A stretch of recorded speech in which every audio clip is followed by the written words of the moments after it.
Hello everyone. Hello, hi there. This is episode 9 of the Empty Space Inbetween podcast. What are we doing today, Sam?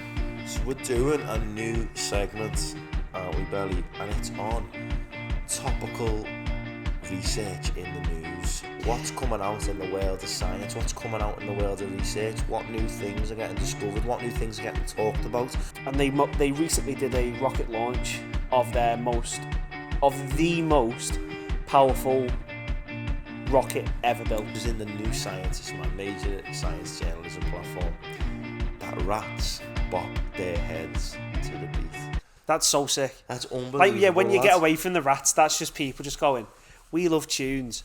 But why? We love tunes.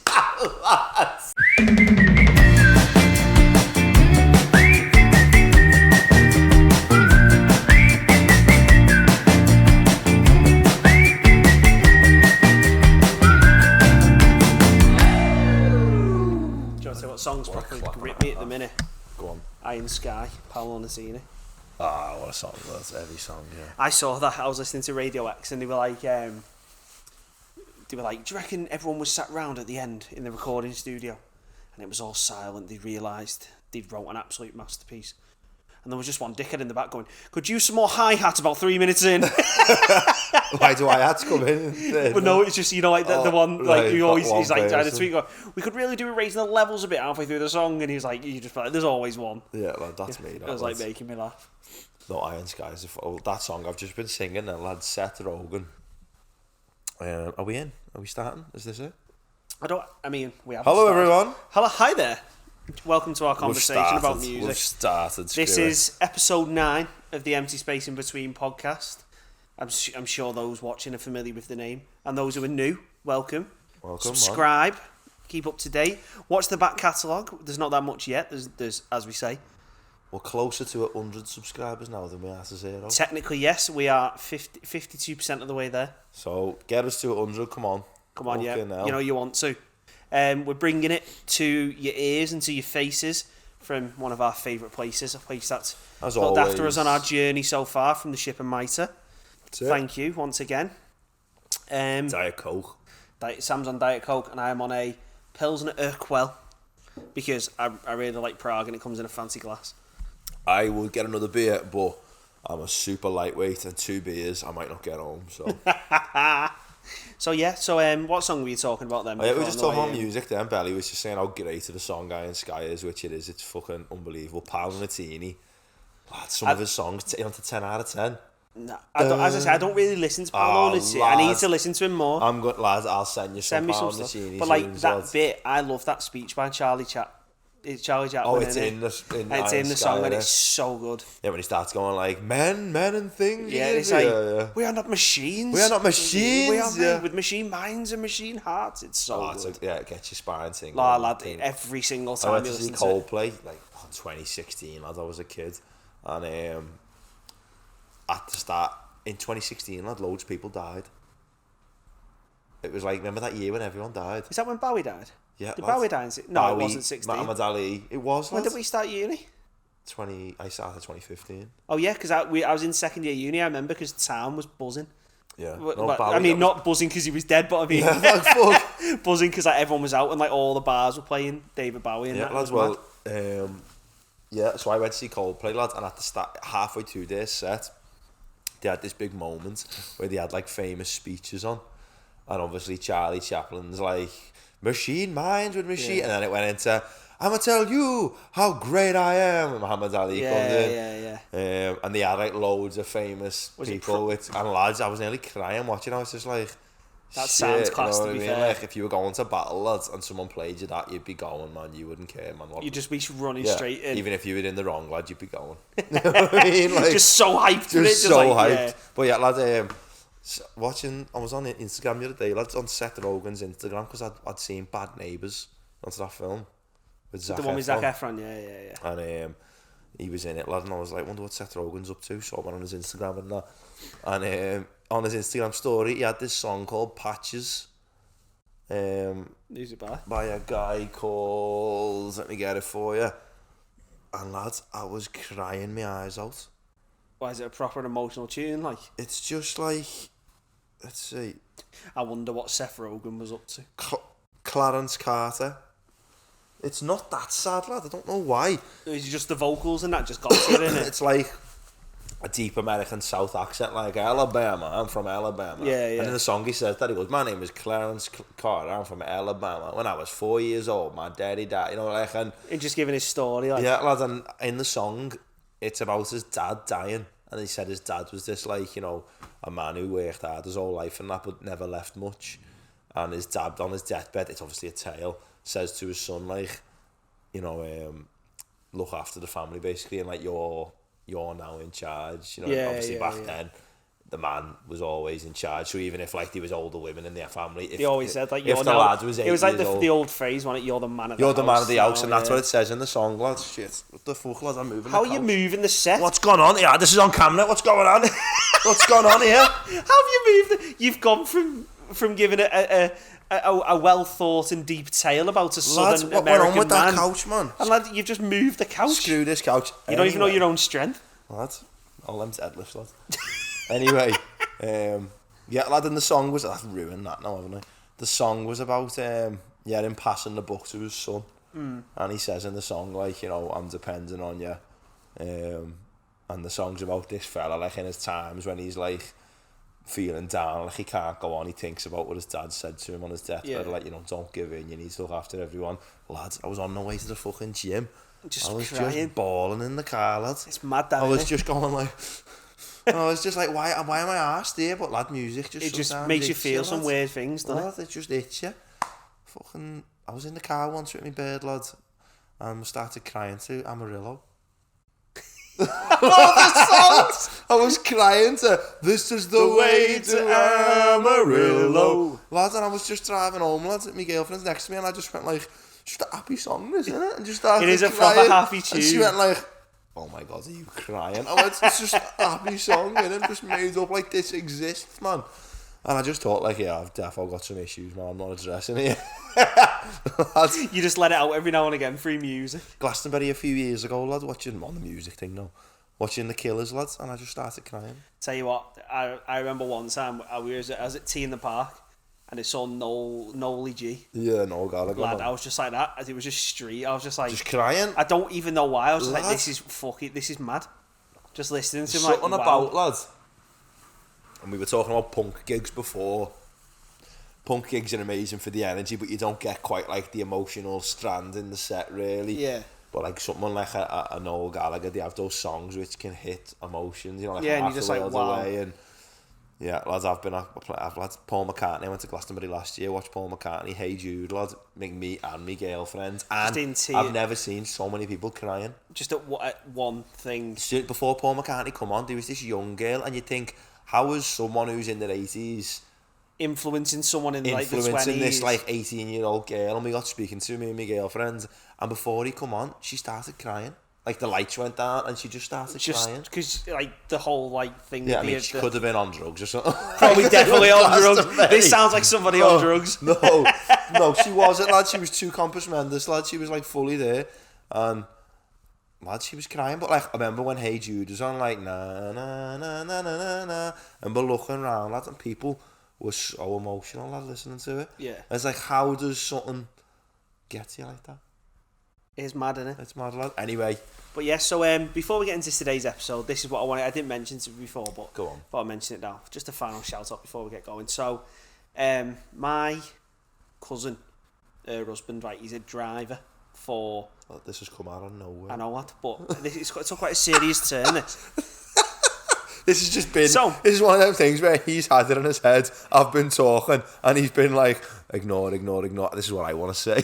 No way, because it was we were going to go from music talk to the episode. Sorry, so I was like, this needs to get in before we start the episode. So he's a bus driver for Eva, or he used to be. So he used to drive buses in and around Liverpool. Yeah. And for the past few years, he's walked for 7 days. He's walked the bus routes that he drives from start to finish. Yeah.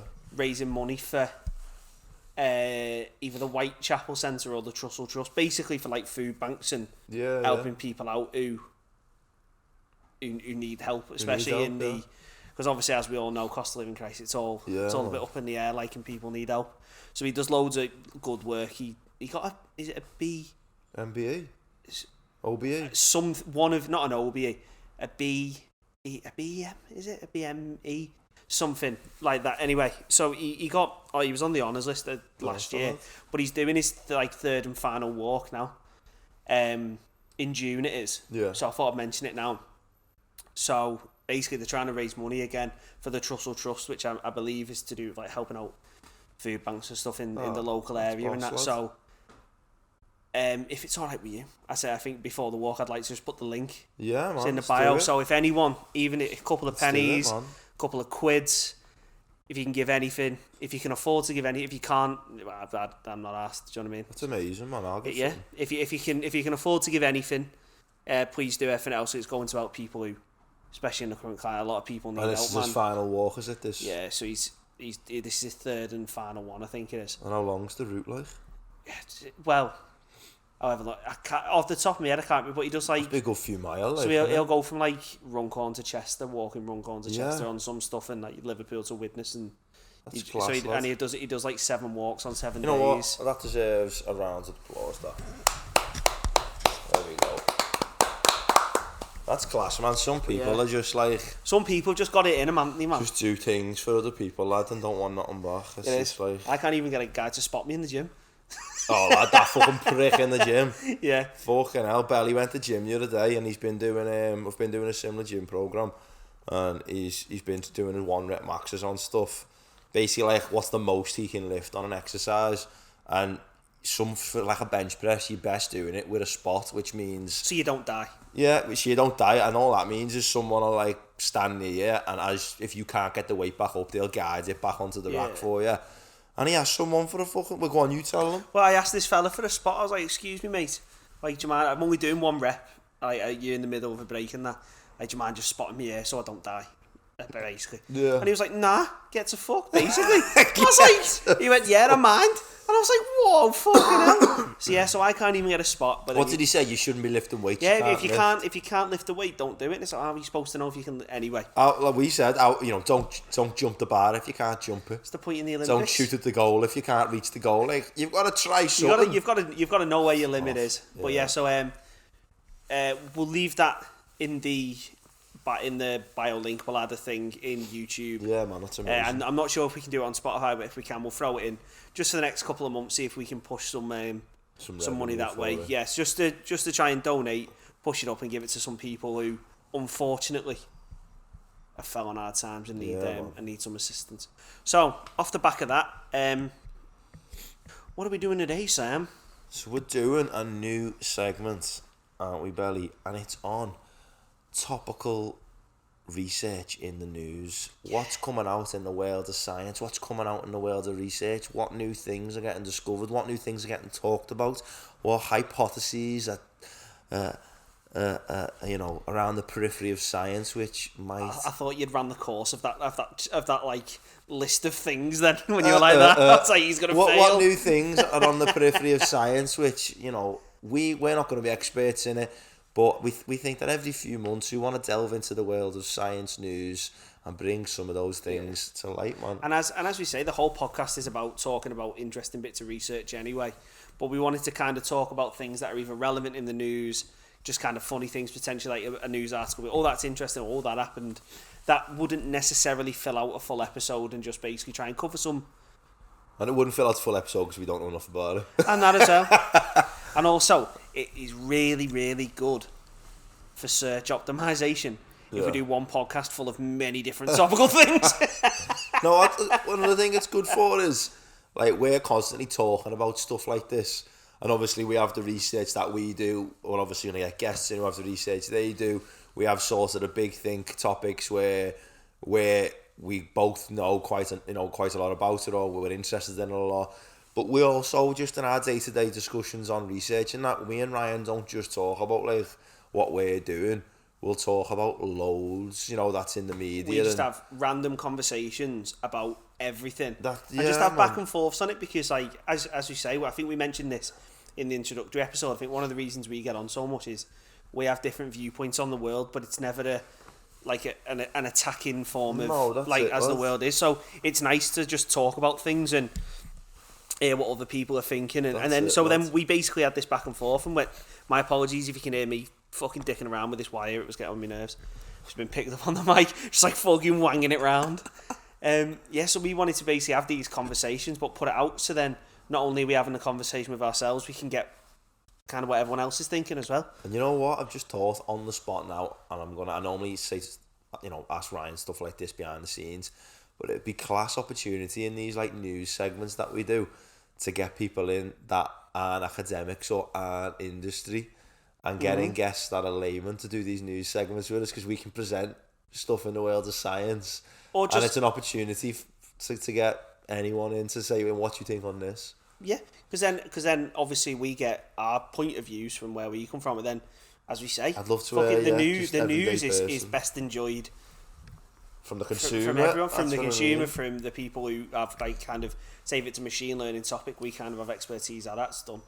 And then then news topics where none of us have got a Scooby-Doo. What's going on? It's just then we have people, you just go, I don't know, you don't know, none of us know, right?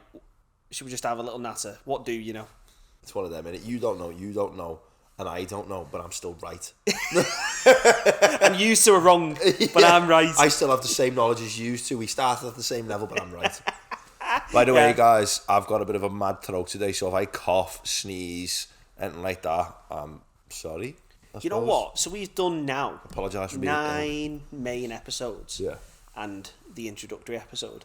I think we're on about 50% hit rate where one of us is ill. I've not been ill, have I? No, I'm making up like... yeah, you heavily I'm biased. making up 80% of that 50%. Yeah, I think in like 8 of the pods, Ryan's went, I got a bit of a sniffle. Especially at the start, that those first few, I think between episodes 1 and 4. January and February. Yeah. I remember one was it where you were going like... I remember in the podcast, I was thinking, stop fucking sniffing. I was like, that's fucking... It's like I just done loads of lemo in there. And then we had Ian on last week, or the other week, didn't we? Tanky in Malabar again. He was playing with his mic loads, weren't he? We were editing it, and I was just going, Sam, can you hear that? And all you can hear was... fucking dick it out. He was chewing on this mic, man. Yeah, we need to get some mic stands so that people can't mess with the mics. They're just there. There. Tell you what, these mics would look funny on a mic stand. Just a little ball. Little balls, man. Little balls. What my girlfriend says to me when I'm naked. Little balls, man. Little balls. Anyway, come on then. I'll start off. So the first topic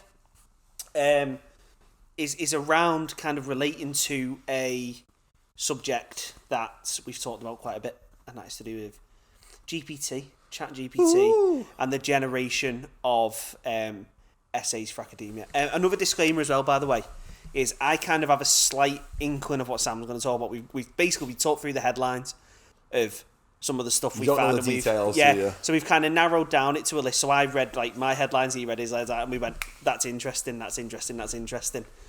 So I don't know the details. So Sam doesn't know the details of the ones I found, and vice versa. It was just we just kind of know the headlines. So we'll get into the details as we go. So even though it's about not the generation of the essays, this one. Okay. It's to do with how you spot the essays, how you spot the cheats. Yeah. So, there's lots of tools online now from several companies where you can upload stuff and it tells you if you're cheating or not. Fuck those companies. Those companies, man. Why are you bringing people down like that, leave us alone. Yeah, let the kids have the fucking uni essays, man. But there's been a research study which basically says that these AI spotters, as they were, are showing bias against non-native English speakers. So, I'll get into the details, right? So, there are lots of tools out there to detect if it's AI or human-generated, right? Yeah. So, these people did a study. I can't remember the name. If you wrote this study and you happen to be watching this, sorry I forgot your name, mate. If you so happen to find Belly's basically saying there in the notes he took, he didn't note down the names of the people. Yeah, what I'm implying there is I just didn't think that was an important thing to jot down. Go ahead, so you're saying... So they took 161 essays, right? Yeah. 70 were from native English speakers, and 91 were people who where English was the second language, basically Chinese. Yeah, Chinese yeah. people where English is the second language, right? So when they put it through these AI tools online, Yeah. on average about 5% of the English speaker essays Yeah. were flagged as cheating. Yeah. And 61% of the Chinese Shut up, lads. 61%. Hold on, lads. So are these essays generated by ChatGPT? No, so these are people, so these are Chinese students who English is the second language and they've wrote essays in English. Yeah. So what they've done is they've took the English essays written by Chinese students, Yeah. submitted them to tools which are supposed to spot, Identify ChatGPT like uses. and basically it's 61% of those 91 essays have gone, yeah, they're ChatGPT generated. And they weren't. Well, they're just written by the Chinese students. That's so, nuts. So That's it's a kind of so the algorithm's super biased. so basically one of the when you kind of look into it, like a broken English maybe style. well, it's not of even so writing. much broken. It's more that if A different use of the English language. it's the more common phrases you'll use. So basically, these algorithms work by looking for patterns with the text. So obviously, ChatGPT essentially just works by predict Pattern the next word, recognition, predicts the yeah. next word, predicts the next word. So people from China are more likely to use patterns which are more common Yeah, because because as they're a not non native speakers. and you're more likely to use like the standard phrasings for things because that's what. Whereas an English writer will know maybe a little more of knows the native tongue a lot more, so therefore can use it in Yeah, a more like, creative way. yeah. Like if we were speaking Mandarin, we'd be proper middle of the road. Hello, stuff. Sam. How are you today? Yeah, well, yeah, exactly. Yeah, That's it's that type of stuff, isn't it? it's so biased, isn't it? I know. So basically, they're basically putting this perplexity. So perplexity is a measure of like the probability that of like the certain usage of words, which is what I'm so sick. Because remember the episode I said with Ian, Yeah. with Ian, and I said basically spotting ChatGPT is just having a map of all the probabilities of the different words, putting them together. Yeah, That's all these are doing. that's what they've done. I'm in the wrong business, mate. Anyway, Yeah, man. so Hold on, last week you said you were going to be an actor, weren't you? You were good at drama and that. lad, I'm You've terrible. got many No, talents. Indian dancing, me, mate. You've got lad that you were good at. I'm a man of many. I'm not anymore, lad. I can't swivel these hips anymore, mate. So basically, these researchers got in touch. All the people from the article got in touch with these companies, and they were like, basically, we know there's limitations, Yeah. and we're trying to fix it in future updates. And but there's a guy out of Imperial College London, a researcher there, who basically said these findings aren't. So the counterpoint to that is, well, Yeah. okay, so these are Chinese students writing in English. Have they actually wrote them? Because as we know, there's a big market for students writing or getting other people to write. To write essays. Yeah, so did they use ChatGPT? We don't know. Or have they got other people to write them for them? So basically this guy was saying there's that. And then also what could happen is international students, such as the Chinese students they took this stuff from, may rely more heavily on grammar correcting softwares. Yeah.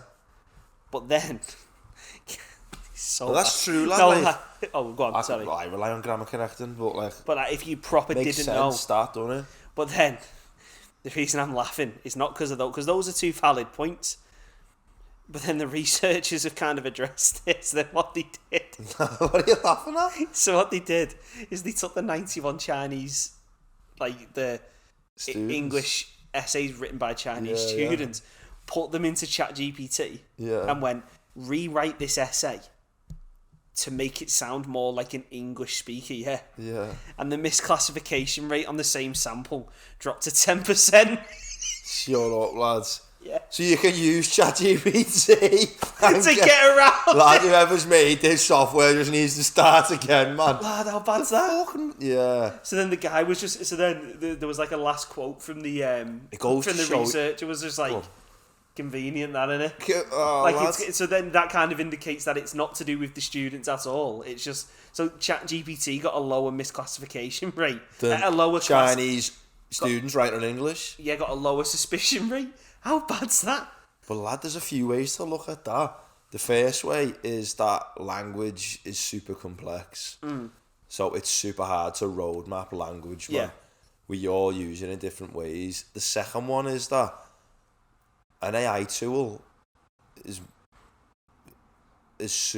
like, it's scary how intelligent they are, that like it can write an English essay better than a person who can speak English from a different... But that makes, to avoid detection. But that makes sense, though, because this algorithm is predicting the next word because it was trained on English words, but it was trained on, like, the internet. So basically, it's been trained on millions and millions and millions and millions of different... So people use the... So is it a corpus or a corpus? The name for, like, a body of text or whatever. No, a paragraph. I can't remember what it's corpus. Anyway. A fucking book. And also, they'll correct me on that, and they'll fucking... Corpus. Corpus. Sounds anyway. like a fucking monster on RuneScape or something. That's a corpus. That opened up some doors at old school RuneScape, just chopping down trees for hours. But yeah, so people, for example, use Wikipedia as, like, the perfect... Because, as, like, for the English language, because it's so vast and it covers everything. In theory, basically every way you can say something's in there. Yeah. But then imagine expanding that to the whole internet and, like, the millions of data points they've got. So it's really good at English. So if you take something which is structured and is perfectly English, but it's common, and then you say to something which, in theory, has the probabilities of all these good, like, the ins and outs of the English language, it's going to improve it, innit? Yeah, it makes... Like, type thing. What happens, like, what would happen if... Imagine if you were that person, lad, who wrote an essay genuinely and it got flagged as plagiarism, and you were like, I've not... Because there's only so many words and so many combinations that of words, must be... And just by chance, you've wrote it in a way which feels like... But you are... And it's like... That what must happens be... if you get flagged, man? That must be horrendous, because how do you prove... That you have... That? you just fucking fail, man. Imagine that. So they get you in. So did you use ChatGPT? No. And then that's the evidence. Because you don't have like you might have different draft versions, but then how can a previous draft version be proven that you didn't just put that draft version into ChatGPT and get the 5th version? So what company was this lad making? There's the named 2 that got back to them. I can't remember their names off the top of their head. Who made this? But they tested 4 companies who were doing it at the minute. So basically, it's sound to test plagiarism on native English writers. It's not sound to test on non-native English writers. By the sounds of it, yeah. Unless they're super ingrained in English culture and have learned the nuances. But then technically, it's not even really good for that, these models, because the 91 they put through, technically all of them were GPT generated. And and then they all come back as... Yeah. It's crazy. But I wonder if they only got 10% to be a of difference them between a GPT generated from the scratch. Oh yeah, it will, because obviously it's like the same thing with different initial conditions generate different parameters at the start. Yeah. That's crazy, man. It's so interesting that. As soon as I read that, I was like, that is insane. It's a bit of a mad topic anyway for me, that one, like the old chasing the software but other like obviously ChatGPT and other things like it are out the box now, and like then these other companies are going to try and create these counters to it for essays and academia and education. I get it because like a kid needs to write their own essay, but at the same time, I don't know, I just feel like there's always going to be issues with it. But because the software, GPT is always going to carry on getting better softwares like it, and they're always going to have to carry on chasing it, and there's always going to be these gaps where like this wasn't as good in these 4 months as the software, so you got away with it then. What I don't understand, is it's for me it's such an open goal business wise from OpenAI for them not to build the counter for ChatGPT. They know it, more than anyone. Like for me, that just seems like such an open goal, because then not only are you selling the product that generates the AI, you're selling to go back from that to that, and they are surely best placed. They know more than anyone else who counted it, yeah. They because they know the ins and outs of the model and how it works. So they surely... Well, the reason why, Ben... And then, sorry to cut you off then, surely that's a brilliant PR stunt. Because obviously, that company can't let what goes on in that model out. Because that's their whole business. Yeah, well, it was meant to originally at the start. It was an open source company. Yeah, but as soon as you get something as good as that, you're not letting that go. Yeah. But then if you keep it closed, but then you release fucking the plagiarism counter, yeah. and it works. Well, you've just gone, look, we're a business, so we can't keep, like, we need to make money. But also, so if something's generated by us, we'll be able to tell you it was generated by us. It's crazy. They might still, you know, it's early doors, maybe they will. To me, that seems like an open goal to maybe they won't, because maybe the money isn't in that one, lad. Maybe, you know, general ChatGPT that produces essays, music, whatever it produces, is more, you know, is more profitable than a niche essay counter or like a plagiarism counter where only 10% of people would use that. But the 10% of people that use it are universities, and they pay big money. Yeah, open AI terms, it'd still be big money. But even still, do you know what I mean? But then it's money because people will buy it, and I think the winner is the publicity. So if you turn around and go, look, this AI isn't some self-generated thing with its own thought. Yeah. We built it, and we can counter it. There you go. Everyone chill out. It's fucking yeah. Like whose company would you rather trust? Ryan's AI company that didn't make ChatGPT and he's trying to counter ChatGPT, or us who made ChatGPT and we can counter our own? That's kind of like, who knows how to counter attack your team the best? You.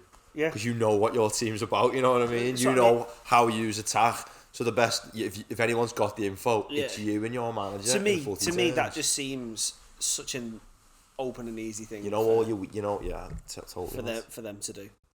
Anyway, should I give you the story? Move on to the next. Moving on to the next story in the world. News bulletin number 2. News bulletin number 2.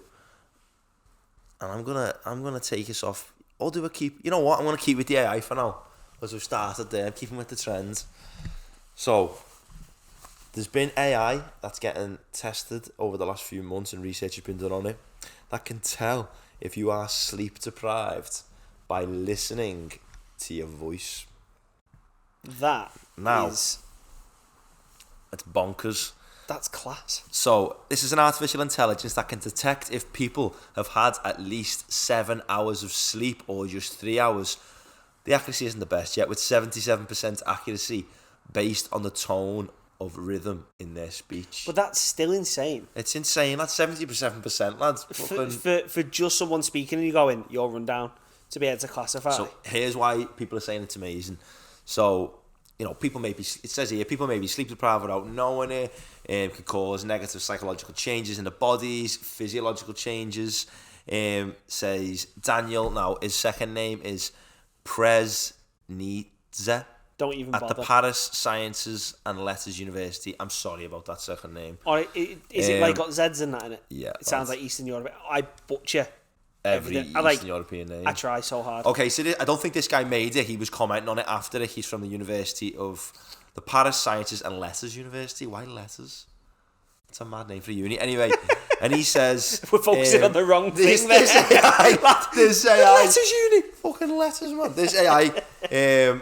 could be easy and inexpensive way for medics to objectively gauge if someone is missing out on vital sleep. Now, why you're thinking, okay, that's cool to be able to identify if someone's not sleeping. But, lad, the amount of people who probably end up in a GP because the only thing that's up with them is they're not sleeping enough.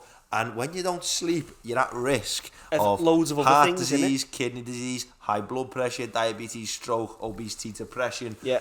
And if you can, you know, fix the sleep, identify with a model or an AI from the tone of your voice, before we get into these physiological problems that you've got or these mental health problems that you've got, can you just speak into this and I'm going to find out if you're sleep deprived? And it's like, you know what, these symptoms you're describing, you might just need more sleep.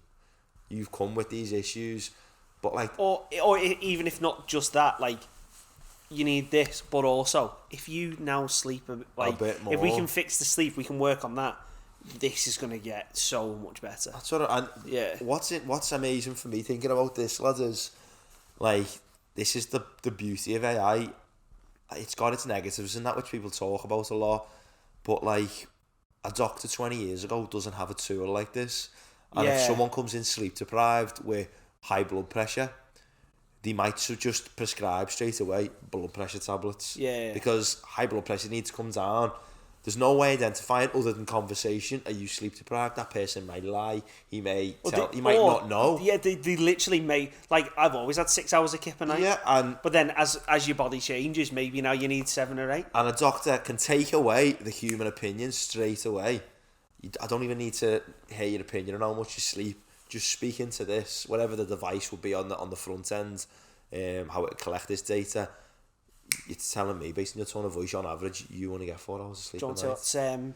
And straight away, we're not prescribing your blood pressure tablets. The first thing we're going to do is ask you to get 8 hours sleep, and in 2 weeks' time, we'll review it. Next minute, blood pressure's down, you just needed sleep. And you never needed the pills in the first place. We stopped the over-prescribing and giving people pills which they can never get off. Like, it's so connected in this, like, spider web. Of course it to is. Loads of benefits which you'd never think about. It's mad that. It's nuts, lad. Just even, but now speaking from, like, a technical perspective. Yeah.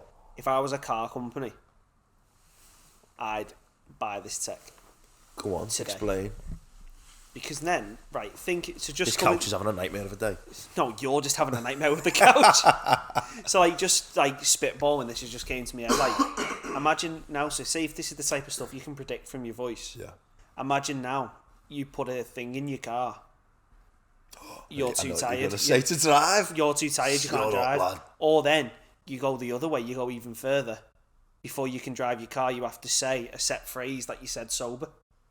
And you say the phrase, you're too drunk, this car won't start. That's amazing.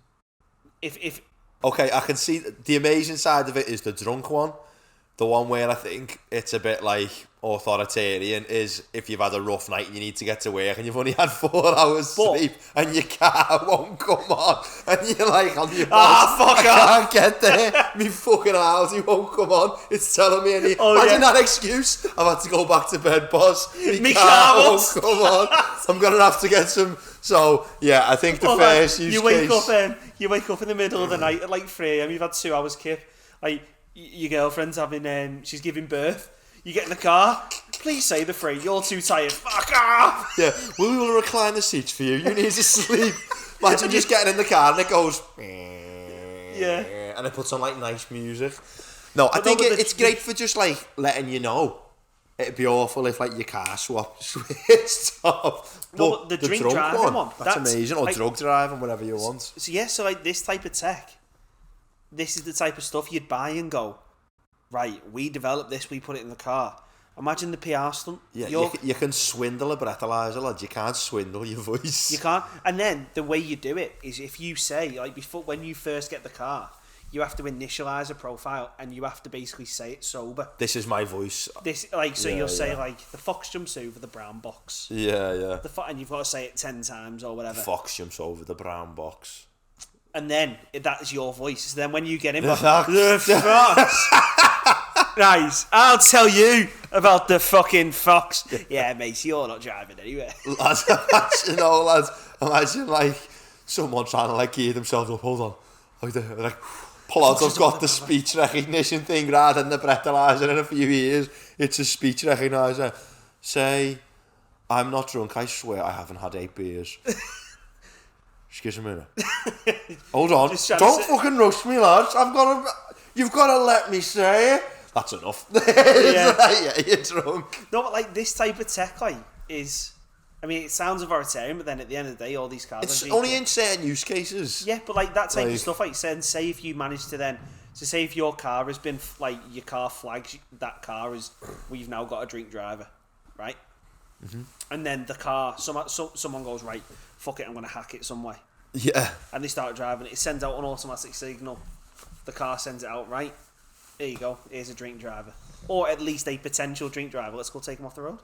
Yeah, man. It's an that tech is amazing for medical use, but I can massively see its business potential as well. And I can also see its danger potential as well, as like people not being able to put the cars on. Yeah. Like, lad, if I got in my car and it started saying you can't go on, like the other night I had a stressful few nights. I was working on a thesis planting for my PhD, and I went to bed one night at like 3 a.m, and I got up at like 7 the next day to carry on. Imagine if I needed to nip the shop for like a bit of milk for me tea, lad, and my car was saying no. I'd just be like, the fuck, lad, like, I need to drive to the shop. I rescind the point on the car being tired. Now that you've mentioned it, Sam, that is pretty horrendous. Well, I think drink driving point. As like a law tool, Yeah, like, because for police. as you know, drink driving's abhorrent. It makes absolutely no sense. Yeah. So, like, what a tool to be able to have. That technology is class. And then if you can start doing all sorts of stuff from voice, imagine. Speaking of which, my bank, I now have a voice password. So if I ring up, I was about to say my bank just in case. If I ring up like my bank, I've got a phrase now when I say it, and then it recognises who I am from the voice. Yeah, that's crazy. So imagine like it's just an extra level. I'm just of security. thinking about the police one though, lad. Now I've got me doubts. I was pulled years ago, and wasn't drunk. But I had people in the car who were drunk. I was the designated driver that night. And they pull you over, don't they? They pulled me over because it was a group of lads in a car, and I got put in the back of a Matrix van and was breathalyzed. Oh no! See, I think you've misunderstood. I'm not saying the police have the voice tech. I know. Sorry, I'm just thinking about it from. If the police have the voice tech, that's insane. I'd say no. But straight away. My problem is, like a breathalyzer, I was nervous then being in the back of this Matrix van, and I hadn't drank. But like you're thinking like, imagine if it come up though. Like I wonder if I can like inhale fumes from my mates. And I breathalyzed in it, and it was negative. And I was, I didn't even get an apology. Actually, I was in the back of the van for half an hour. But imagine if it was a voice recognition. This is like thinking into the future, and you were like anxious or nervous because you would get and you spoke a bit like and then it come up drunk. But to be fair, or would it be super powerful? We can identify anxiety from a drunk voice. There's no way they'd even be able to do that, because then they'd have to be like, on your 18th birthday, can you, or like when you get your driving license, can you please say into the mic, blah blah blah. Yeah. So they'd have to, and then who records that, and then what systems out there. That'd never happen. It'd be a nightmare. Yeah. And I'm also very against that. But from a car company, fuck giving the plot anything, man. Fuck the police coming straight from the underground. Fuck the police coming straight from the underground. But yeah, so it's a very interesting piece of tech. That I like it. Should I go for the next one? Yeah. Can we pause for toilet break? Oh, I'm so happy you said it. Yeah, let's pause for the toilet break. And we'll be back after these planned commercials. Hope you enjoyed those commercials. Welcome back. Go on then. I feel carry like a on, new Belly. man, me. What, lad? I feel like a new man after that. Yeah, I said to Belly then. I won't repeat what I said, but you were full. I was full. Yeah. To paraphrase. So I was going on. So for the third headline, my second headline, big spaceship goes boom. Oh, I know what you're going to say. Yeah, I think a few people have said this, but I think we'll say it. One, I think it's interesting to talk about. Yeah. And two, it'll do really well on the shorts, won't it? Talking about SpaceX and all the rest. Yeah, so... Go on, tell. I don't know much about it, you tell me. So, most people will be familiar, or they may not be, that Elon Musk has a space rocket company called SpaceX. And they recently did a rocket launch of the most powerful rocket ever built, ever. I know by that humans. fact about it. It's the biggest thing to ever fly. And most powerful thing ever built, like rocket ever built. Wow, okay. That's so, impressive. The flight lasted 5 minutes. Yeah. And it ended in a really fucking big boom. So what did it... So basically... What was the aim of this launch? So basically, from what I can gather, they kind of expected it to fucking blow up. But where was it meant to be going? No, nowhere. They basically launched it knowing it was going to go wrong. Why? Because that's what he does. He said basically. So NASA, when they do shit, they do it because it's a public funded company. They do it to get it right, not to waste money. His whole thing is, I'm a private company. I'll just send it up, and well, if it blows up, we learn. So basically, they send it up and learn from the mistakes. So even if they think this isn't going to work, let's just see how far we get, though. I mean, on one hand, it seems like very much a big waste from an environmental standpoint, launching the biggest rocket ever. The amount of dough just to learn. The back engine's not on right. Right, we learn. It makes a really lovely picture. I kind of get, like, the point of, like... Oh, no, in engineering... collecting data on and... In engineering, you learn a lot when things go wrong. In life, lads. You learn a lot when things go wrong. So basically, I don't think they had very high hopes of it getting into. I think the idea was just to float around in orbit. 5 minutes though, it was floating. 5 minutes it went flying, up. It wasn't floating. So the idea, the rocket's built in 2 stages. Oh hold my on. god! Let me turn my notifications off. Who wants you? You know you want me. I don't even know. I didn't read it. Screw them. Not You know I won't you. You know who's that? What song's that? Yeah, it is Pitbull, Mr. Worldwide. Mr. Worldwide. Yeah, so the Look at the hotel motel. Hotel. That's a tune, lads. that is an absolute rammer. Anyway, rocket Yeah. built it literally Mr. Worldwide. It's built in 2 stages. So you've got the booster section at the bottom, which kicks off. Then you've got the capsule where the people are. Yeah. And both There separating. was some people on it, was there? No. Unmanned flight. So the idea is that they both separate and then they both land to Earth softly, because I think the idea is that so they can reuse the... They want to reuse the boosters, don't they? Yeah, so they want to reuse a lot of the housing and stuff, which, if you can get that shit to work, that's cool. No, yeah, 'cause that's the big cool. thing that I suppose SpaceX were doing over NASA, weren't they?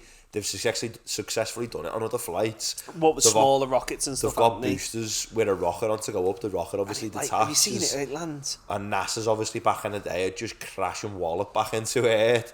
And Elon Musk and the team at SpaceX have got it to literally land back where it Elon took Musk has off. had niche to do with this. No, his money. You know what I mean? Yeah, his money has got the booster, which is Yeah. fucking impressive. You know what I No, mean? it is. That's really good tech.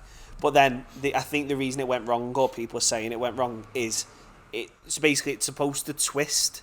So then when it twists and comes off, it can come down in the same way. Yeah. But it twisted and then didn't separate, which then caused it to tumble.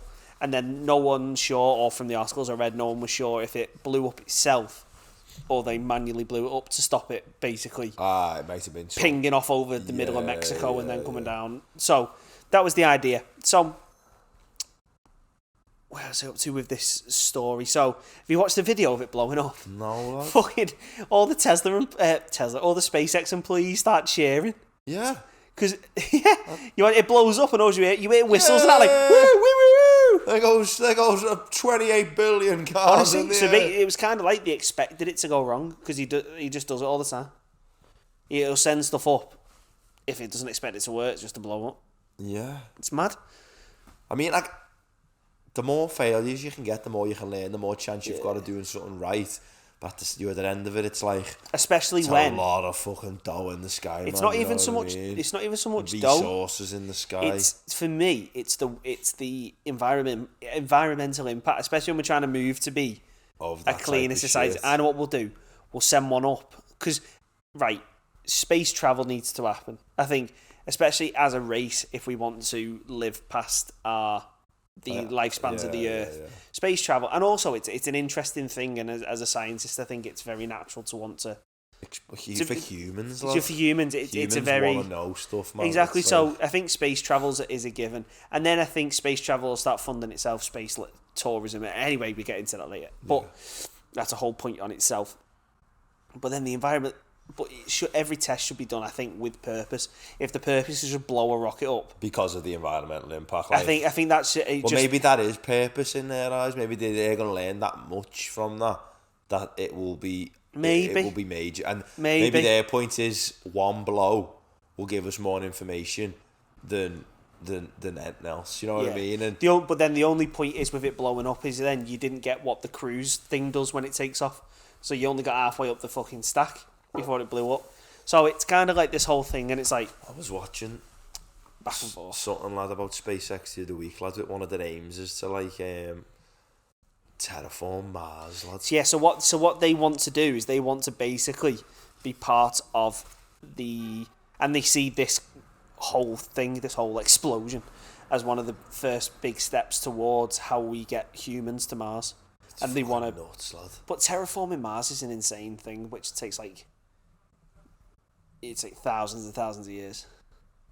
Yeah, I just said seeing something. But it's interesting, though. It's interesting. Yeah, I mean, I love the quote, lad, that like there's the big ethical dilemma around like these big space companies, lads, and like the money they spend, and they got the people who will say, and I do sympathise with this argument, like, you know, what's the point in spending all this money trying to get up into space and do all these things when there's people on Earth who are starving basically, or in dire straits. And when you do look at it from that sort of angle, it's hard to like think any other way. It's like, fuck yeah, like it does seem really wrong to waste all these resources and money when there's people with absolutely nout.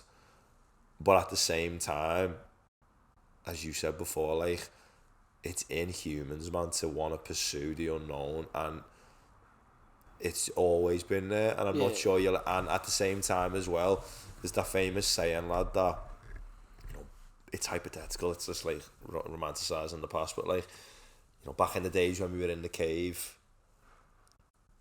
you know, if there was problems within the cave, or back in the days when we were in little small tribal communities, you know, I'm talking thousands of years ago, maybe there was a problem in a tribe, like not enough water, and say if me and you were in the same tribe, and you say to me, right, I'm going to go and have a look for more water. Yeah. And I said to you, why are you going off worrying about getting more water, or going looking for stuff when there's problems in the tribe? You need to think about the problems here. And you're like, yeah, but I might go and find stuff which are solutions to these issues that we don't even know exist. I get that. And you would never find them if you never left the walls of the tribe. And you might come back with firewood, you might come back with a method of catching water that we would have never known about if you didn't have that instinct to go explore them, man. I like the analogy, but I don't think that works with space travel. I think it does. The only time that works is if we bump into a fucking alien spaceship. You're not going to get a new way of helping the human planet from a desolate planet like Mars. Well, you never know if it's desolate, lads. You know what I mean? It's definitely desolate in the sense there's no human life there. Imagine if we got there and there's a type of resource or a type of way to mine something, or there was or it's not even the minerals or the stuff you get from it. It's the pursuit to get there, the technologies and the changes which happen in technological advancement, which then can be passed back. Yeah. Well, yeah. So there is that argument. Do you know what I mean? And then they help things, and would have never discovered those technologies if we didn't attempt to do the unthinkable. It's a fair point. Do you know what I'm saying? No, yeah. It's just hard when you. But it's hard, like because the amount of money it costs to get there, and then the climate is exorbitant. No, I know, lads. What's the word? Exuberant. What's the word I'm looking for? Anyway. But imagine if, like, you know, the aim was to terraform Mars, and we needed a new way of food production which was viable on a desolate planet, and then we're like, oh my god, we found a way to produce food when there's no resource. Oh my god, there's people without food on Earth who can't get access to resource. This can be used there now. Yeah. I see, yeah. But what's crazy about it is it took the idea of getting to Mars for that solution. We didn't have the willpower to just get that solution for the people who needed. That's or what's it took a bit a lot twisted. of money to get to that research, basically. That's what's a bit twisted about it, is why did it take something so outside the box? Yeah, like, why is no one just trying to help the bees people? Or why is money not being thrown at those? Exactly. So just that's because there will be twisted. people trying to research that, but then it's the question, why are people not just funding that instead and then moving on? Exactly. Yeah, it's an interesting one. So, like, why aren't we worrying about terraforming land in a certain country which is, you know, you can't farm on it? But because we're not worried about the people, you know what I mean? We're worried about our pursuits, which that's when it gets a bit twisted. But then they have other aims, like they have I didn't know this. They have, like, they basically want to in the future propose commercial travel. So use the rockets to go from, like, London to Tokyo. Yeah. What, like an hour? That's awesome. It is, but then also it'll never happen. Remember the Concorde though? I used to do New York to London in 2. Yeah. And it used to blow up. Only 3 times. It didn't blow up every week. Yeah, but only 3 for a plane's a lot. Yeah, I mean, and rockets only one's a lot. Oh yeah, and rockets blow up. Oh, only 3, Ryan. God damn it. The amount, as you say, the amount of emissions that get put up just so you can be in Tokyo in an hour. Yeah, I think the main issue was the emissions. That's the thing. Like, I think if we were in the 60s and people were with this level of tech, we'd already be doing it. We'd already be doing it. I know the emissions is bad, lad, but like the sound of getting to, like, California in 4 hours. Yeah, like imagine if someone just said, "Now, so you get to the airport, as you say, 2 hours early. You have a pint. You spend longer in the airport than you do travelling to fucking New York." Yeah. You didn't imagine getting to... I have been to New York, lad. It was a fucking 7-hour flight. In like 30 minutes. Imagine getting to New York 40 minutes, lad. It'd be like going to Dublin, like a little hop. I wonder if it felt rapid when you were on the Concorde. Well, no, because it's the the whole thing of relativity, innit? No, I know, but like even on takeoff, I wonder if it felt more powerful than that. Probably, yeah. Or no, because I don't understand physics enough.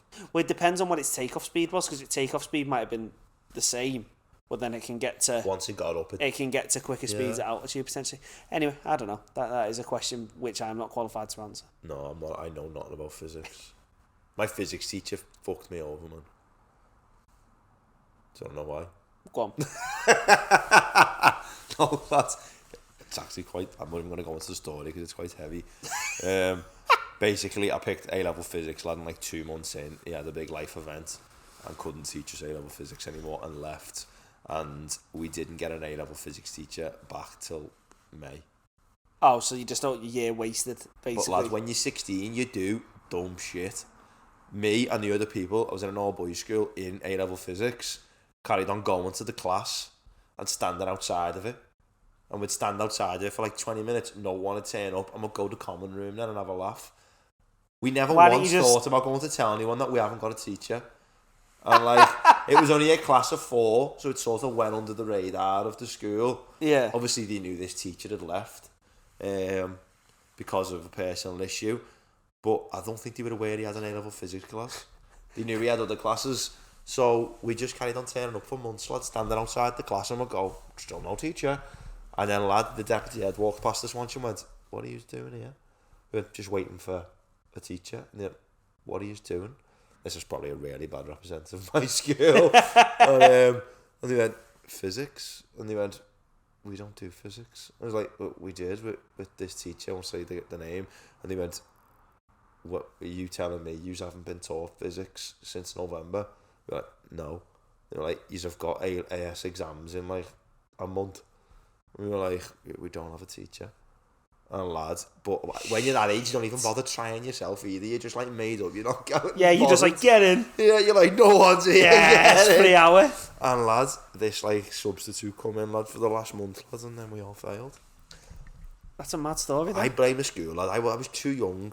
You were too young, sorry. As you say, if you're 16, lad, and you realise you're getting away with teaching, lad, you're not going, are you? To be fair, I think I told my ma. I don't think she was asked.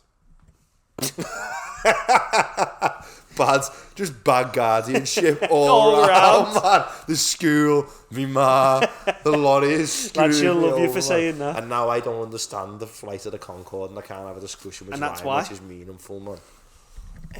Anyway, should we have how long are we in? Have we rambled a lot, or let's do a few more, man. Should we have one more, or let's do 2 more, one each. Which one? Okay, let me pick one. Okay. This is decent, lads. This will make your life better, lads. I'm so excited. Scientists have discovered, this was in the New Scientist, man, major science journalism platform, that rats bop their heads to the beat. They love to get down. Lads, rats know music and they can dance to it, lads. Bit of insight. So humans are now humans for a while now are not the only known animals which can move to a beat. For instance, we know parrots do it, and there's all sorts of memes online of like parrots, people playing music like dancing in the kitchen and bobbing its head. And there was these scientists that were wanting to get to the core of what has sort of initiated this musical endeavour in humans. Why do we like music? Why do we dance? For millennia, we've danced, we've sung. You can go to the most far out reaches of the world, in always unknown music. Tribes, and they have dancers, and they have and they sing. And why? They've not had any contact with Elvis Presley. They don't know about that music. Why are they dancing? But everyone has music. Everyone dances, lad. From the start of time, we've danced, we've sung, we like music. And these scientists, it says here, some of us believe that music is very special to human culture, but this is a comment, said, but I believe that the origin is somehow inherited from our progenitors. I have no idea what that means. Progenitors. You wrote it. I didn't write it, lad. This is pasted. And this is from high-level research. The University of Tokyo. A mechanical engineer said this, and he's the guy who kind of did the research. He studies how the brain works with relation to music. His name is Hirokazu Takakashi. That's a good effort, mate. I apologise right now. The ability to recognise the beat of a song and synchronise the movements of one's body to it is known as beat synchronisation. It's a mystery as to how it happens in most species, like humans and parrots. So, for example, humans and parrots have the innate ability, and others do not, except until this experiment was undertaken with lab rats.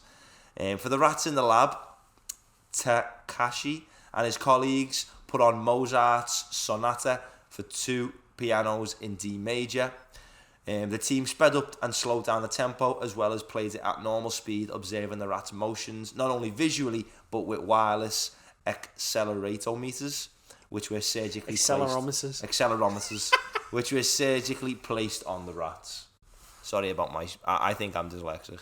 It was surgically placed on the rats.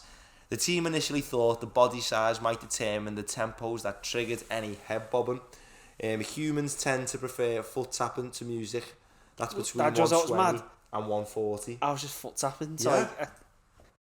Humans prefer foot tapping between 120 and 140, but a small animal like a rat would need quicker tempo to get that same reaction. So yeah, rats dance. That's so weird.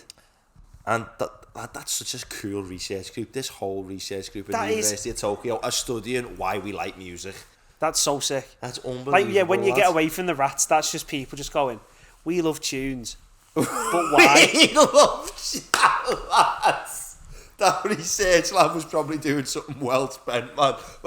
And the leader of the lab's just like, just fucking love tunes with a spliff or something, and just like, I want to know why. Record collection. He was going, why do I love this? Do you want to say what it is? He'll be there to the partner will be giving him grief. He spent all his money on records, and they were going, but it's a fundamental thing that I like music. Oh, is it? And he's like, shit, I need to prove it now. But lads, it's like, it's so crazy that like, what's the rat hearing? Obviously the fucking music, but like, yeah, but like, what's their, like, what are they? What's making like? But it's what makes you want to move to music? Yeah, well, you don't think about it, do you? We think like AI is complex. The most complex thing, lad, is the human fucking mind, lads. How we do the things we do, why we do the things we do. Neuroscience is the frontier of everything, lads. Neuroscience is so interesting. It's so interesting. Like, why when I put a certain song on, do you not move? And then why when I put something else on, you move? Now, obviously, you could go with the connotations, yeah, because I put a song on that you've heard in your childhood, it brings back memories. But I can give 2 tunes that you've never heard. One of them makes you move like nothing, and one of them doesn't. Yeah. What is in us, man, that makes us want to react? And obviously these are identified patterns with tempo, like certain tempos to it. But they've said it's not consistent, like certain, but sometimes the tempo doesn't do it. It's mad. And I wonder if there's like the whole nature-nurture thing. I wonder if that has a different kind of... Because as you say, if you're a big posh muppet, and you brought up on... Sorry for anyone who likes this podcast. And you're a big posh muppet. If you're, you know what? If you're a big posh muppet, I don't apologise. And like you brought up on like turn our fans away, man. We only get posh muppets listening. But imagine like you brought up classical music only, nothing else, and like that's it. Your piano, like aficionado, like all you've ever done. Yeah. You're not gonna get down to like Biggie Smalls, Machine Gun Funk, are you? Yeah, but these are fucking rats, Ryan. No, but what I'm trying to say is like in terms of nature and nurture, like so they'll sit there and like the fucking Mozart's fifth. It was Mozart's. These literally got played. Mozart's sonata for 2 pianos in D major. That's the name. That's what I mean. But then that'll come on. That'll come on, and they'll sit there and they'll be like, "Wow, this is like the best thing I've ever heard." Whereas I'd listen to it and go, "Yeah, that's good." But then like you put on some like Jeremy, some grammar, and you just get the head. So that makes sense. Yeah, that's a perfect explanation for humans because we do. No, that's what I'm trying to say. But like in the nature and nurture to stuff. They've never heard nothing. I wonder if it by the sound of their own march, chewing the tail off when they're starving, you know what I mean? Like, why does a parrot dance, man? A parrot that you've just bought, it's been in a pet shop, has never heard music, you get it home in the first week, it's bopping its head to a tune you've gone on. Why? Because then you get back to the same question as why do we do it? Because the nature and nurture question only takes you so far. No, yeah, but that's what I was getting at in terms of like I wonder what the nature, the nurture plays in how that affects. How do we turn? But then, as the question, why music? Why? So, you can have your nurture and how you brought up and what you enjoy, but then The fundamental thing at the top of that hierarchical tree is, why do we love music? Music's complex, man. It gets your head scratching. But like, why do we turn up to a remote tribe that's hardly ever been contacted and has no knowledge of music ever, and they've got their own sound? It blows you. Like, what's going on? I'm not qualified. I'm not. But it's an interesting point, as you say. So and as you say, we were once as a people, just a tribe in the middle of England. Where did it come from? And we had our own songs. When did we start going like, Mama, just kill just kill the man. Absolute musical genius. But how many people have got pet rats watching this podcast now? Like, I was going to go, it was all a dream. I used to read Word Up magazine. The rat, oh, come here, dance, will ya? Bob your head. Right, try Barbie Girl. Come on, try Barbie Girl. Right, not working. Taylor Swifty. He's moving. Bopping his head to Anti-Hero. Oh, what a tune, lads. I had a See, I'm not a huge fan of Taylor Swift. I'm not really a massive fan of like poppy folk type tunes. Oh, Taylor Swift's good. But Anti-Hero is a belter. I should not be left to my own devices. It comes with crisis. I end up. Taylor Swift, a Swiftie over there. Last time, it's me.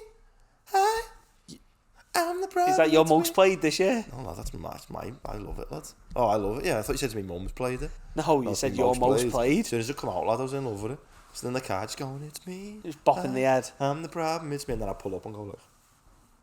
Swap it over quick to some Kano.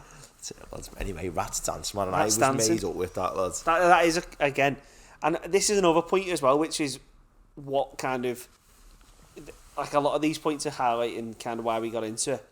There's so much research that goes on in the world that's so interesting. That's why we want to do this. I'd have never have stumbled across that even just now. The New Scientist is class. Like, I you love can literally reading it, find any topic, lads. And like some people do some mad stuff in that thing. Oh shit. I saw one about how people like in the New Scientist about this isn't the last topic, but I'll get it, just a quick one about how inflammatory should be treated as much as something else to do with heart disease, and how inflammation is a big cause that goes under the radar. Oh, inflammation of the body? No, yeah. And and how it can cause it in the heart. So they did research on it and stuff, and they were like, yeah, this is important, and these drugs can do a lot more than statins can in some people. So I thought that was quite interesting. Loads of people had with health issues and they change the diet and become uninflamed. And they go away. Symptoms go, lads. A lot of foods can trigger inflammation, and like beer, obviously, and god damn it. God fucking damn it, it's the best thing ever. Go on then, hit me with your rhythm stick, lad. Just let the rat go. Hit me with your rhythm stick. Hit me. This has been a very musical episode. It's been very musical. Music's the best, man. It is, music is the best. But the final one. Oh, watch your foot belly. Don't be pulling them mics out, kid. Oh, are we still going? Still on. Did you have a mini panic then? I had a nightmare panic then. You just going like pulling the mics out. So the last one. There is a diabetes drug. Okay. Being used for weight loss. It's a weight loss drug. So there's a drug and it's called semaglutide, and it basically gets sold under the brand name Ozempic, or there's another one that begins with a W, but I couldn't pronounce it, so I didn't put it in. And basically it's been seen as a treatment for people with type 2 diabetes. So kind of the idea is the drug semaglutide mimics another chemical that gets released when you eat, and then that chemical kind of talks to the whole body. So what it does is it like increases your digestion, increases your insulin production, basically tells your brain you're full. Yeah. So that's the chemical that does that. So then the idea is that if you struggle with producing insulin, i.e.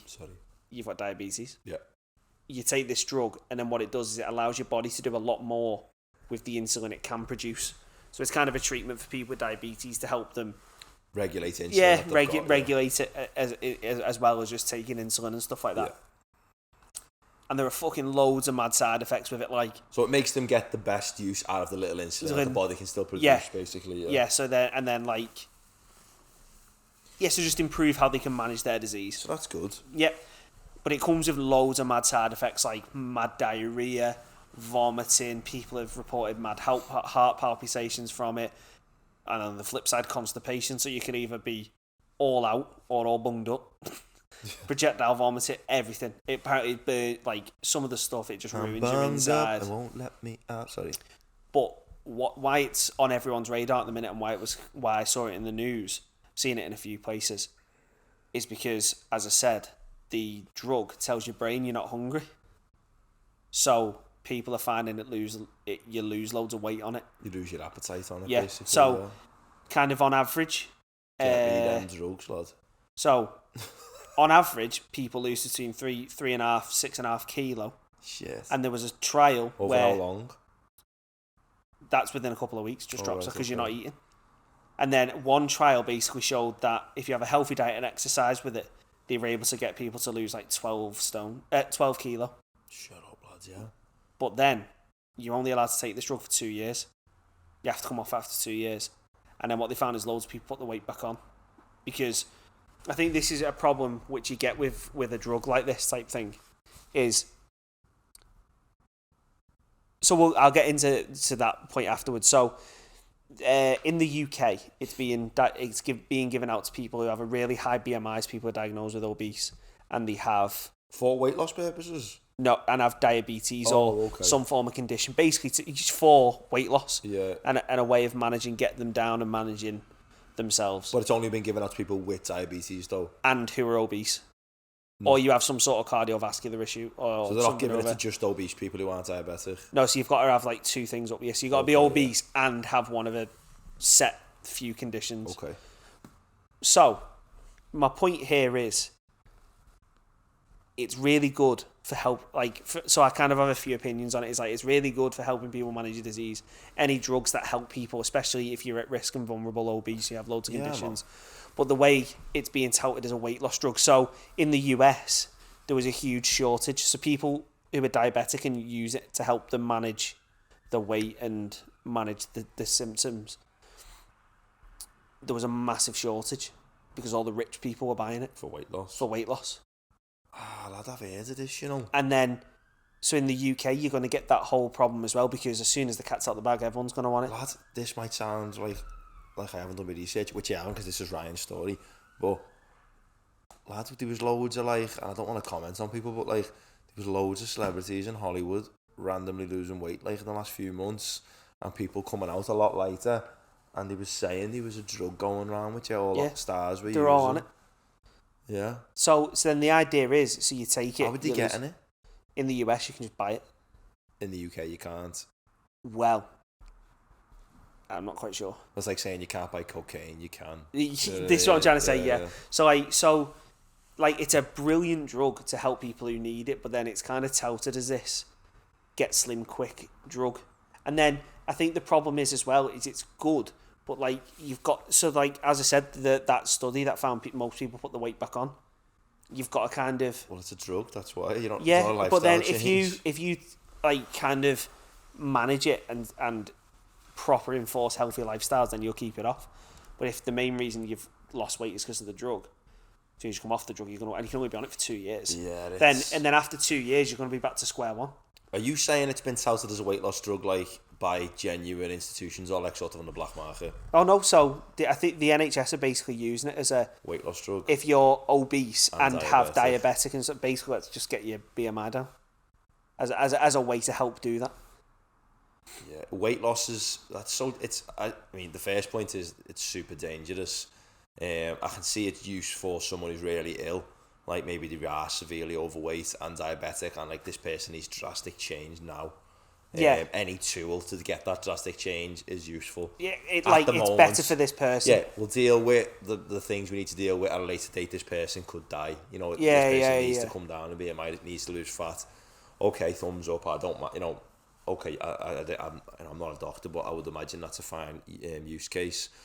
But yeah, lads, if people are getting it on the black market or through other means just for weight loss, lad, it's well, exactly what's the long-term effect of taking a diabetic drug for 5 years? There won't have been trials on how this drug affects healthy people.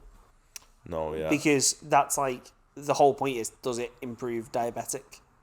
For help with people with diabetes and stuff. What's the effects there? So there'll be loads of tests that it hasn't done. So people are just taking it, putting up with these crazy side effects, and some of them are quite extreme, just for weight loss from this drug. It's insane. It's yeah, we're a bit obsessed with weight, aren't we, in this country? I suppose in the West we're obsessed with looking good. Yeah. But And that's the thing. Like for me, it's not about looking good. It's just being healthy. being healthy, yeah. Yeah, because like, as you say, I am too big. yeah. I need to lose weight, but I'm not asked about. Would you not take this drug? Obviously not. No, Yeah. I think that's insane. But like I'm not asked about being like the fittest man in the room or like You want to getting know down that to like you're not 6%. dying, I basically want to get to a weight where it's manageable, my body can function, and I know I'm reducing my risk factors of cardiovascular disease, one of the biggest killers of people in the world. Yeah. You're reducing your chances of cancers. It's just about being healthy. It's the thing with weight loss, innit? Like, there's loads of things you can do which are outside of the realm of diet and exercise, and I know there's people out there. Well, do you know that the main thing to lose weight, the best way to do it is diet? Even exercise is exercise has been proven that it helps keep it off once you've lost your weight. Well, it's getting it off. That's the hard bit. But getting it off, exercise does little to nothing. Yeah. What exercise does is make you a healthier human. And but I mean, for the sole purpose of losing body fat, losing weight, it's through it's nutrition. all through nutrition. But then this is where I don't necessarily disagree with this as a weight loss drug. If people need to lose weight, because as a nation we have an issue with obesity. But then I think don't drink this stuff. Yeah, don't drink this stuff. But I think if you're going to put money into the weight loss drug, I think equal or more money needs to be given, and training and help and advice for people who are on this drug. Basically, this is how to change your nutrition to be healthier, because one doesn't fix the other. So obviously people who say are overweight want to lose weight, no nutrition is what they need to do. But people, they're for all sort of circumstances. Like it's sometimes it's not as simple for people. No, I think there's loads of issues as well that we try and fix with ways like sticking plasters.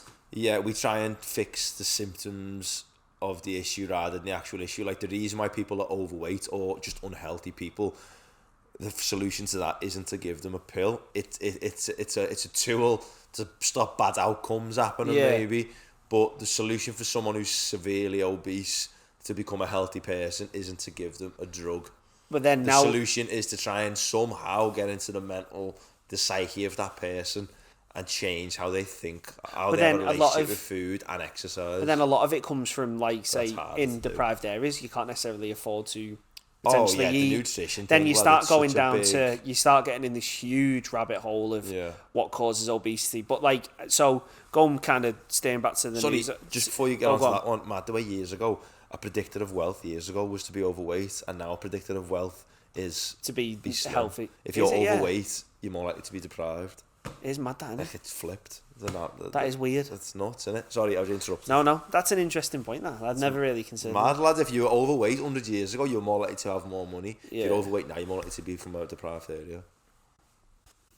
It's a weird one, that. That's a mad one. I mean, that is weird. Donald Trump, lad, there's no fat celebrities. That's such a mad statement. Boris Johnson's a little fat. But yeah, so the diabetes drug that's being used for weight loss, I think to sum it up in one sentence, being able to help people at risk, I think it's amazing. I think it's a drug which would be useful, but as a standalone, just a drug fix, it's not. I don't think it's the silver bullet people are kind of touting it to be. The problem is with drugs, lad, is if whose hands to get in. If young people. Well, of course. Well, which will always happen, because then what you'll find is then, say if someone doesn't really give a shit that they're overweight and they've got diabetes, right? They'll go and get this drug because they know they'll be able to sell the 4 jabs for 100 quid, 150 quid. Even think about something like painkillers. The original use of painkillers was to stop people in severe pain, feeling severe pain. People pop painkillers because they're addicted to fucking painkillers now. Because they initially had some chronic pain for a month, they take it, and it's just a part. Like, I know people who get up and they have painkillers in the morning. Yeah. Like, why are you having painkillers? And then, as you say, are you in pain? And then, as you say, now it's like we live in a society where body dysmorphias and eating disorders and stuff are becoming even more prevalent. Like, imagine this type of So say if someone's anorexic, for example, just off the top of my head, they pay a lot of money for this stuff because they believe they're overweight. And then they start... Yeah. The only way to successfully be a healthy person is to have a healthy mindset around it. Like people who get gastric sleeves and lose loads of weight, the ones who always put it back on are the ones who never ever change the mindset. Yeah, the reason they wanted it is because they wanted to get like a fix quick scheme. Yeah, not a solution. And it's great for that if in the interim, while you are dropping weight, maybe on a gastric band or on these pills, if you really work on how do I change my relationship with food, with exercise, with lifestyle. If that can't be done, you're just literally going to yo-yo, man. Like, you're going back up to fucking wherever you was, you know what I mean? If you can't change how you live. Of course, yeah. So that's what it is. Brilliant drug, great intentions, but terrible that it's being used as a get thin quick. Get thick quick. They're steroids. Lizzo over here. Yeah. Get thin quick drug, and taking away stuff from people who actually need it. Yeah, so I thought that was a nice, interesting one to finish on because it sparked a bit of a debate. It's about 1 hour 15, Belly. Yeah, I think we'll wrap it up there. I think this has been a good news roundup. You know what? I'm looking forward to doing this one again, man. Yeah. So it'll be a few weeks before we get to it again because as we really trying to get a few guests in, we're like on the edge with a couple. Yeah. We just need to get some dates booked in. The next episode is going to be Agony Ant Part 2. So I'll be asking Sam some of the big questions. Obviously, you'll get my turn. You'll be getting my amazing input, as always, for anyone who gives a shit. Yeah, Ryan will tell me the question, and then tell me his thoughts before he asks me. Here's what the answer is, Sam. Yeah. Here's the right opinion. Sam, don't speak. No, so it'll be my turn to ask Sam, but also what we want is your questions. Questions, man. Let us know. So we're starting to grow a bit now. We're getting more views, more subscribers, which again, thank you for everyone watching and interacting. But let us know. Give us some questions. Where you're an academic, weren't you? Have you got questions about academia or even statements, funny things that happen to any stories? Let us know. We want to hear from you, and then we can discuss it in next week's episode. It could be anything. Could be something we've mentioned then. If it's to do with research, academia, it's academic agony, and so but at this point we'll take a question. We just need one through the door. Nah, we've got a few, but just ask us stuff, man. Even if it's about the podcast, we just want to hear from the lovely people who give us their eyes and ears for an hour and a bit every week. Yeah, man. But we do want academic ones if it's about university life, student life, research. Yeah, you know what? I'm going to end on now. Go on. Lad, I think I have speech word pronunciation problems. Do you reckon? Yeah, I can't say words. I can't read words, lad. I was in a meeting the other day with some colleagues doing something. Lad, I can't read words. You probably do have dyslexia or something. The word syphilis, lad. I just went syphilis. Oh yeah, lad, that's crazy. It's like the first somewhere in the middle. I'll tell you what, do you want to see what I couldn't read the first time I ever saw it? Harry Potter. No, Siobhan. Oh, Siobhan. Siobhan. Lads, my brother's girlfriend, Siobhan, lad. When I first saw that written down on a piece of paper, my head just what about Neve? There's a H in it, isn't there? It's like Niam. There's not Neve. Neve is Neve. I'm going to finish off with a question. Yeah. Is it Sean? Is it Sean Sean Bourne or Sean Bean? Sean Bean. Because you've got Sean Bean. But is it Sean Bean or Sean Bourne? It can't be both. Words piss me off, man. Yep. Why has phone got a PH in? Why isn't it just FONE? X is a useless letter, so's Z. So's K. Yeah, what the fuck's Q for, lad? Yeah, like Q. X? What's Q X? Q is in a word that sounds like the letter, but then also has 4 other letters at the end. Q-U-E-U-E. Yeah, I mean, Shakespeare, he was decent, but... We've gone really left field at the end there. Phone should be F-O-N-E, and I'm ending this podcast. I mean, if you liked it, leave us a like. If you didn't, you know where that button is as well. If you like that English chat, let us know some other words. If you like the English chat at the end. But yeah, that's it from us. Episode 9 done. We'll see you in the next one. Peace out, man.